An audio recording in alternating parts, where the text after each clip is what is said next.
আসসালামু আলাইকুম। 2026 সালে জুনিয়র বৃত্তি পরীক্ষার রুটিন অলরেডি প্রকাশ করে দিয়েছে। এখন তোমাদের পরীক্ষা শুরু হচ্ছে 8 ডিসেম্বরের মধ্য দিয়ে এবং 6টি গুরুত্বপূর্ণ নির্দেশনাও তারা দিয়েছে। আমি এই ভিডিওতে তোমাদের পরীক্ষার রুটিন অর্থাৎ কত তারিখে কোন এক্সামগুলো হবে এইটার সাথে 6টি গুরুত্বপূর্ণ নির্দেশনা দিয়েছে এগুলো আলোচনা করবো। তো অবশ্যই ভিডিওটা শুরু থেকে শেষ পর্যন্ত দেখবা। দেখো, পরীক্ষার সময়সূচি। তোমাদের পরীক্ষা শুরু হচ্ছে 8 ডিসেম্বর বাংলার মধ্য দিয়ে।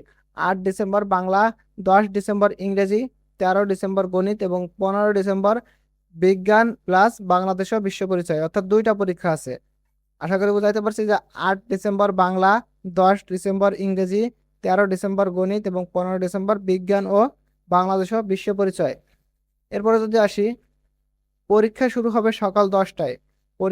প্রত্যেক দিন পরীক্ষা শুরু হবে সকাল 10টায় এবং পরীক্ষা শেষ হবে দুপুর 1টায়, অর্থাৎ 3 ঘন্টা হবে পরীক্ষা। কত ঘন্টা হবে? প্রত্যেকটা পরীক্ষা 3 ঘন্টা পরীক্ষা হবে। পরীক্ষা শুরুর কমপক্ষে 30 মিনিট আগে কেন্দ্রে আসন নিতে হবে, অর্থাৎ 9টা 30-এর মধ্যে অবশ্যই আসন গ্রহণ করতে হবে, এর পরবর্তীতে গেলে ঝামেলা আছে। বিজ্ঞান পরীক্ষা হবে 1 ঘন্টা 30 মিনিট এবং বাংলাদেশ ও বিশ্ব পরিচয় হবে 1 ঘন্টা 30 মিনিট। একটু আগেই বললাম যে পরীক্ষা হবে 3 ঘন্টা, তাহলে 1 ঘন্টা 30 মিনিট 1 ঘন্টা 30 মিনিট কিভাবে? দেখো, 15 তারিখের এক্সামটা যদি তোমরা খেয়াল করো, 15 তারিখে কিন্তু বিজ্ঞান এবং বাংলাদেশ ও বিশ্ব পরিচয় দুইটা একসাথে দেওয়া আছে, যে 15 তারিখে এই দুইটা একসাথে হবে। এজন্য এই দুইটায় 1 ঘন্টা 30 মিনিট 1 ঘন্টা 30 মিনিট করে টোটালে 3 ঘন্টা করা হয়েছে। ঠিক আছে, দুইটা মিলে 3 ঘন্টা করা হয়েছে। দেখো, মোট সময় 3 ঘন্টা।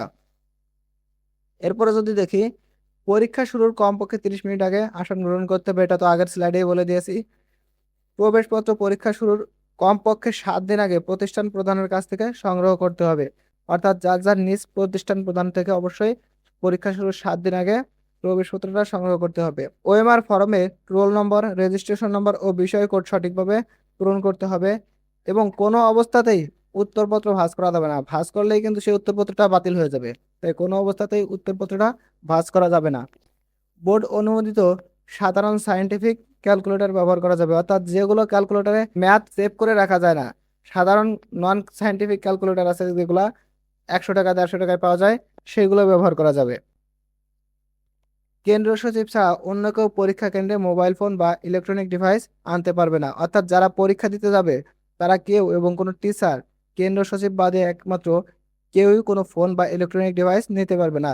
তাই তোমরা নকল থেকে সাবধান, কেউ নকল করার চেষ্টা করবে না এবং ফোন নিয়ে তো যাবাই না। প্রিয় শিক্ষার্থীবৃন্দ, আশা করি তোমাদের সম্পূর্ণ বিষয়টা সম্পর্কে ধারণা দিতে পারছি।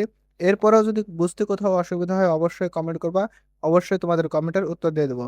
এছাড়া তোমাদের সকল আপডেট, তোমাদের যে কোনো শিক্ষা সম্পর্কিত যে কোনো আপডেট বা এই বৃত্তি সম্পর্কিত যে কোনো আপডেট পেতে অবশ্যই আমাদের চ্যানেলটা সাবস্ক্রাইব করে রাখবা এবং ফেসবুক থেকে থাকলে অবশ্যই ফলো দিয়ে রাখবা, যাতে পরবর্তী আপডেটগুলো তোমরা সহজেই পেতে পারো। তো ভালো থেকো তোমরা সবাই, সকলের জন্য শুভকামনা রইল। আল্লাহ হাফেজ।